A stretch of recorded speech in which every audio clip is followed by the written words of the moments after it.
right, and welcome once again. We got one of the world's greatest guitar players ever. Let me just get that. You're so sweet. One thing we know is that's not one of my hairs. Stop it, you beast. And also one of my most favorite people on earth. We got Mr. Guthrie Trapp over here. All right. So this is exciting. Thanks for having me, buddy. Always a pleasure to come Get down to have here. you in my living room. It's freaking awesome. Play all your nice guitars. Thanks. Yeah, you sound a lot better on them than I do. Oh, it's terrifying. No, all right. no. So anyways, this has been like years and years and years. We've been talking about actually doing something together. Yeah. And it's now come to fruition. We're done, And, right? yeah. Almost. And if it's just coming from the music editor, he was like, dude, this freaking course is ridiculous because it's complete foundational things that, man, it's crazy how easily you can make something really difficult very easy to understand. Like, it's easy to watch you and be like, what the hell is happening?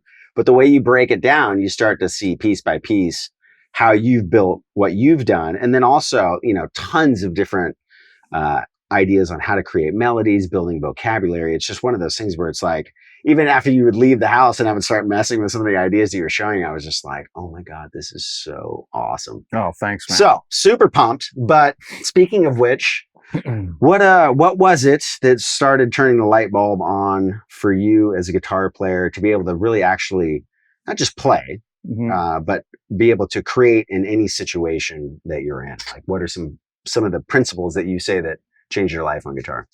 Well, the very first thing was being, born into a family that was listening to a lot of different kinds of music, Yeah. And my parents don't play, but my uncle is a self-taught musician. I'm an only child. I hung out with him every day after school.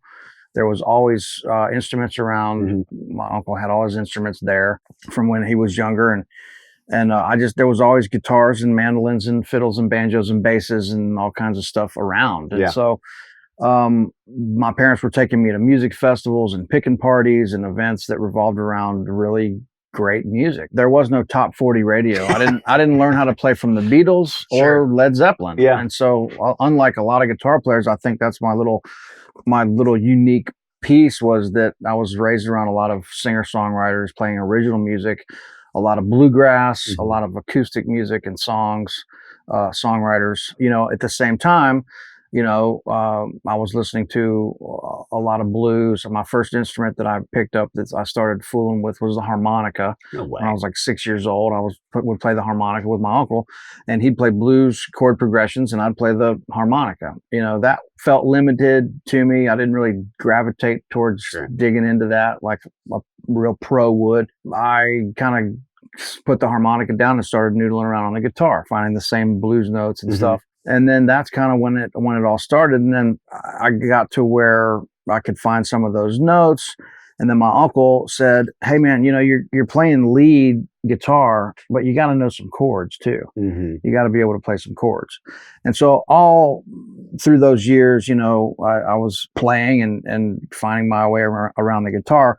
But when I was about 13 years old, 12, 13, right in that early teen area, I really started kind of digging in. I was really digging into the Tony Rice videos and the Danny Gatton videos and stuff like that. And so I was playing a lot of bluegrass, acoustic guitar. But I was listening to Sam Bush and Jerry Douglas and all my bluegrass heroes as a kid. And I wanted to be able to make those same sounds on my instrument that I was hearing those guys that really moved me as a human being, a young musician.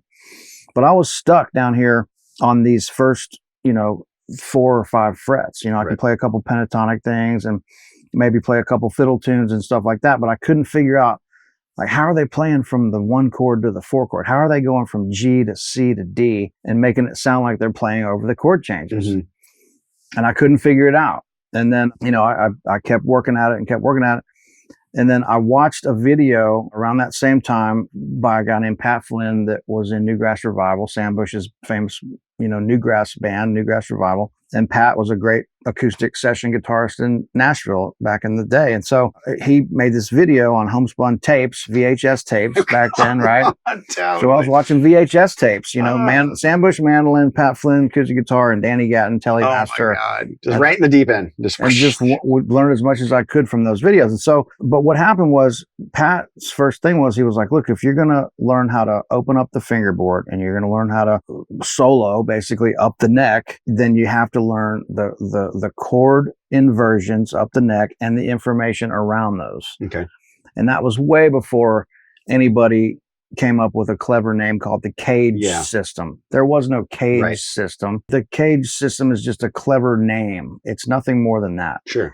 All the cage system is learning your chord inversions up the neck, the way the guitar is tuned. Mm-hmm. And so as soon as I did that and I really got into that, that was like light speed ahead. So you break that down in the course, but pick one spot, one cage shape, and show them what you mean by the chord shape and then all the information around it. Because when you see it, it's like, oh my God, there it is. Yeah. So if you just took what I'm about to tell you and you stopped the video and you just took that for the rest of your life, you would have it. Yeah, it would cut out at least 10 years of searching too. Yeah, at least. Yeah. Yeah, 10 to 20, I'm sure. But this is all it is. It's the chord shape in sequence. The chord, the arpeggio, the pentatonic, the major scale.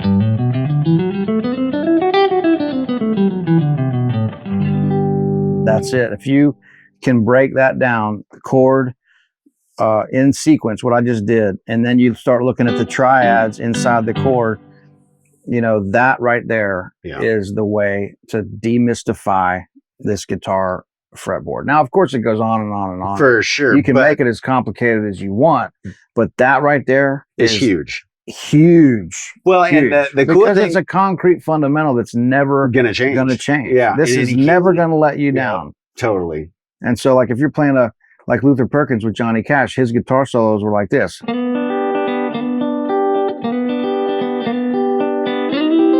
Yeah. Well, I'd rather hear somebody play that than play a bunch of nonsensical pentatonic stuff that they don't know what they're doing. They don't know what chords they're hearing in their head or what notes to land on.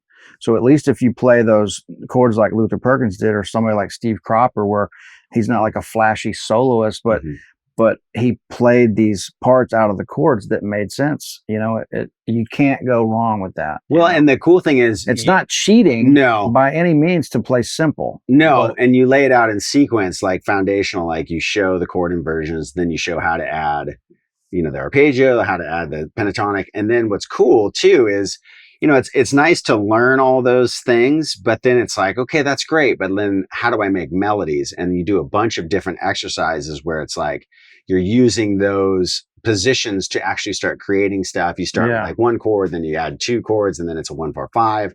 And you're showing people really how to like lead into the right notes, use the scale to lead into the melody, which was awesome how it turned out. Yeah. And so you're never going to depart from those fundamentals. I mean, when you listen to somebody like Robin Ford or whoever that you love, any guitar player, they're going to use the pentatonic. So you're not departing from these fundamentals, but you're just using them as a definite rock solid foundation to build on. So anything, even the guys sitting at home now going, well, Guthrie plays a lot more stuff than just that. It's like, but I'm connecting it to that undeniable, crystal clear, fundamental framework. Yeah.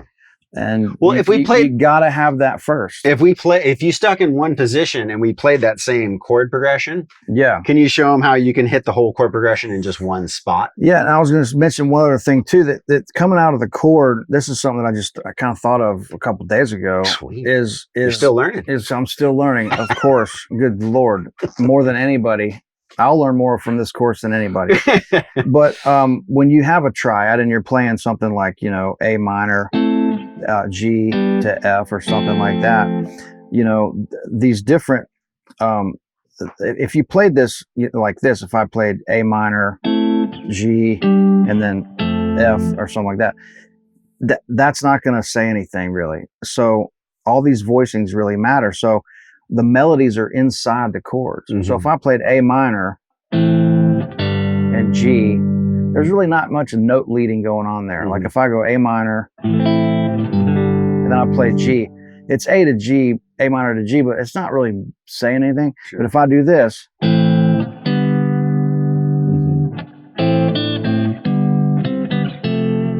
all those notes are right in the chord. So if I go, because I'm using that third is going down to that third of that next chord. So as soon as you start hearing those melodies that are inside these really simple chords, that's directly related to lead guitar playing and melody and harmony, and that's what really develops your ear, and then you're off to the races. Well, let's take that chord progression and show them in one little spot how you can hit, maybe what shapes you're using. Yeah, well, so they see it in application. If you just take an A minor to G to F, some of them you might think like All Along the Watchtower or something, but you can take all these different inversions,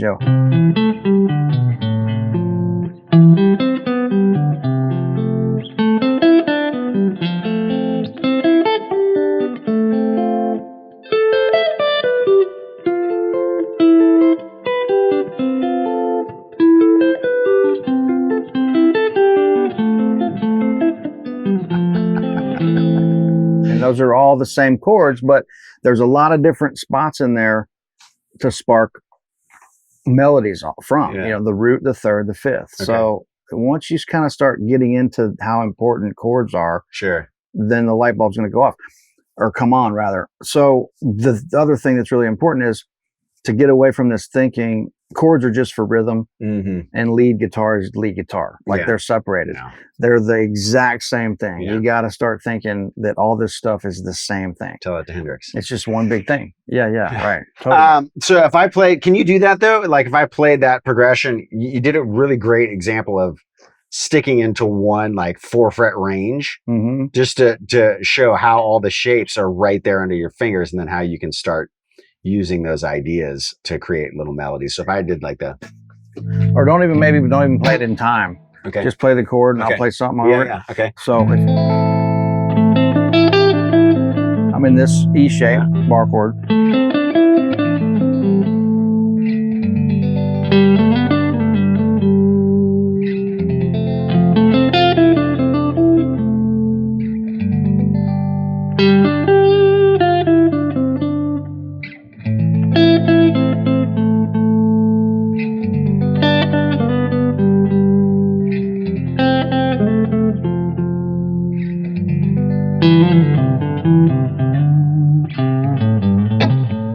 Something like that.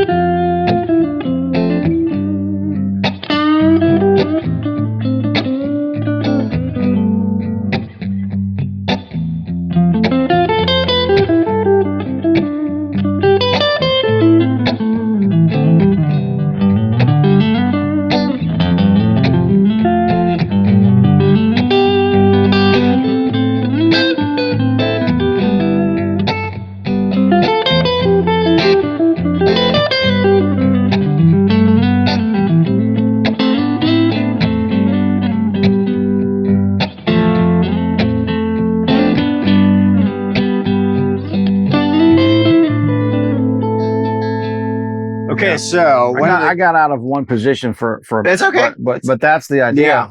One of the greatest things. So in the course we do 4 different songs, and one of the coolest things we did was I had Guthrie go in and really start showing you like, what if you played the chord progression and use 6, or what if you use just the arpeggio, or what if you played just out of pentatonic. So it's really not only is it these foundational principles that you've become what you are off of, but it's building a vocabulary. And there's I think out of all the courses I've ever made, I think there's like 28 performances that he plays just to show you how that you can take a song and it's like, here's how you can nail all these parts. And then we have him at the end actually play how he would play at a gig or something like that. So you see where it goes, combining all those things. And it's really one thing to show people concepts that help them solo, but you start to really develop your ear with this, which is really, that's not that common. And you do it in a way that's like, oh, I understand that. I understand what he's saying. And that's really hard to teach people. It's hard. Yeah, it's hard to convey this stuff. I wish I could hook a USB cable. I wish you could too. That'd be great. Because you'd see how simple it is, and then how simple I'm looking at it. But you could also play pentatonic through that. Yeah. I mean, but you got to really kind of make it feel and sound like it's not an exercise. Sure. But if I'm playing A minor,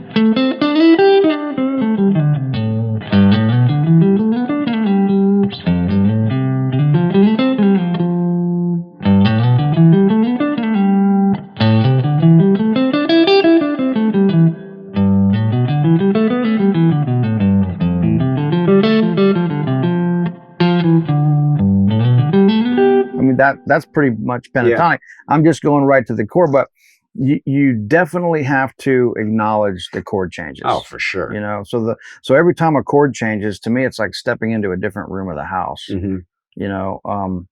It's a scene change, basically. And so I'm kind of treating that. You really got to kind of over exaggerate what you're feeling when you hear these chords. It's not like, oh, that's a chord. It's like, no, man, you got to jump in with everything you've got to each chord and give it the most feel that you can, For sure. And so that's what's kind of, that's what's making you want to listen to guys like Mark Knopfler and David Gilmour and like Ry Cooder and David Lindley, the guys that are really, they're making music that you want to hear for the rest of your life. It's like they're playing vocally. Yeah, they're singing, and it is, and it's a great point, because it is a language. Yeah, for sure. And there's vocabulary, and there's sentences and phrases and accents and all these different things. But the other thing, that just to give you a little insight to the way I'm thinking about this stuff at this point in my life, from listening to a lot of music, being affected by live music, and wanting to steer my own playing and band, the trio stuff, into that direction, is I don't really think about this stuff in a genre specific way. No, it's not. Now you might stop and go, well, Guthrie plays country and he's playing blues and stuff like that. Yes, if it's a blues song, I want to be authentic and play the most appropriate thing for that style that I can. Now, if I'm playing bluegrass, yes, there's a definite vocabulary that's going to create the proper, appropriate sound and style for that genre. But to say that you're like a blues guy or a rock guy or a country guy, you're really pigeonholing yourself and putting yourself in a very small box, when there's a whole world of music out there. Yes. And so if I'm backing up an artist, like Monday night, when we go to play the birthday party and Wig Walker's there, who's an amazing, legendary soul singer, I'm not going to be playing a bunch of country steel bends, because it's not appropriate. Right. I'm going to play the style of the music, and that's a very Nashville thing, because it's such a song town. Sure. And so it drills that into your head for 30 years, that 25 years I've been here, is like, it is about the song, but it's being able to pull from all these different vocabularies that we've built up, because we love all this different music. Yes. And so, but I don't really like to think about it like, oh, I'm a country player, I'm a jazz player, I'm a rock player, I'm a blues player. It's like, I just want to play all of it. And I just want to play music. Yeah. But I want to be able to have I want to be able to pull from those vocabularies and speak the language. Totally. And so that's kind of where I'm coming from. Well, and that's, I 100% agree with what you said as far as this town.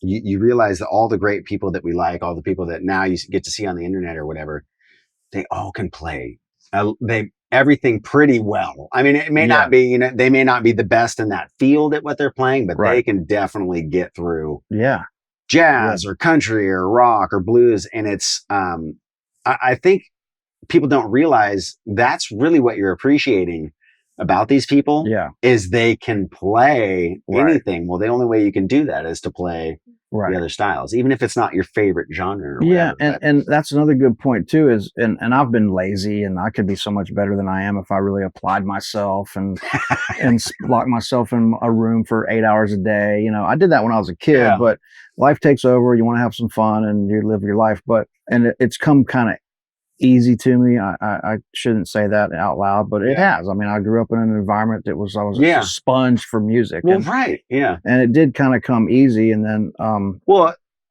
yeah, it does. And I'm sure you naturally had it a little bit, but when you it's like learning a different language. If you're learning Spanish and you immerse yourself in that culture, right, you're going to pick it up quick. Right. Yeah? Oh, I remember what I was going to say. So to that point, yeah. So basically, to enjoy a lot of different kinds of music and maybe even push yourself a little bit and go, hey, I heard these guys are really digging this West African music or the Cuban salsa or whatever, Irish fiddle tunes or whatever, man. There's stuff there's even if you don't listen to that music all the time, you might go through a phase where you're learning and you're stealing some of the vocabulary. So I'm not going to go transcribe an entire Wes Montgomery record. Sure. But I might take a couple things that I really like. Right. And I'll learn those. Yeah. The things that I know I can apply in my own playing. I'm just going to take the pieces of those genres that I really like. I got deep into the blues vocabulary when I was on the Gulf Coast for years. And I learned some West Coast blues and some jump blues and some Delta blues and some things like that. Now, I'm not a world-class blues player. Oh, dude. But I know the vocabulary enough to where a guy that knows the vocabulary really well, he'd go, oh, this guy did some of his homework. Same with country. I'm not a mind-blowing country guitar player, but I love to play real country music, and I did some homework on it.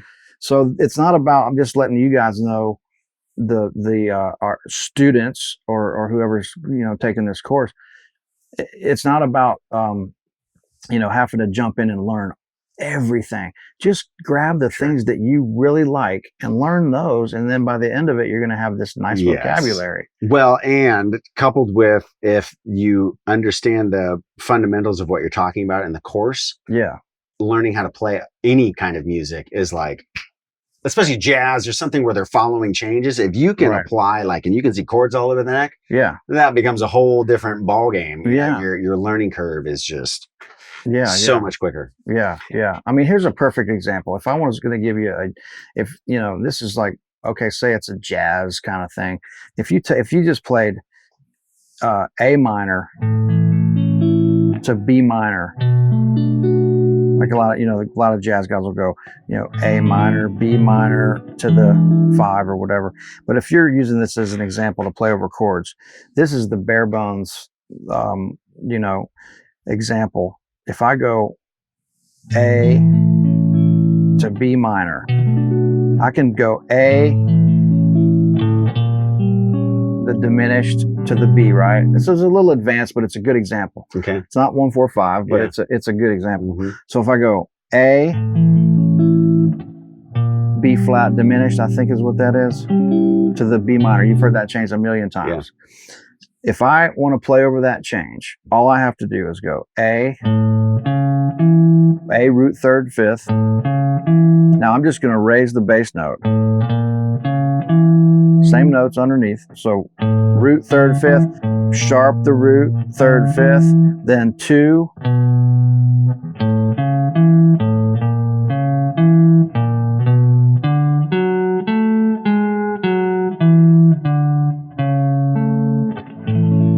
So all that is A diminished, 2 minor, 5, 1. You might think that's complicated, but you've heard that change a million times. For sure. So all you got to think is,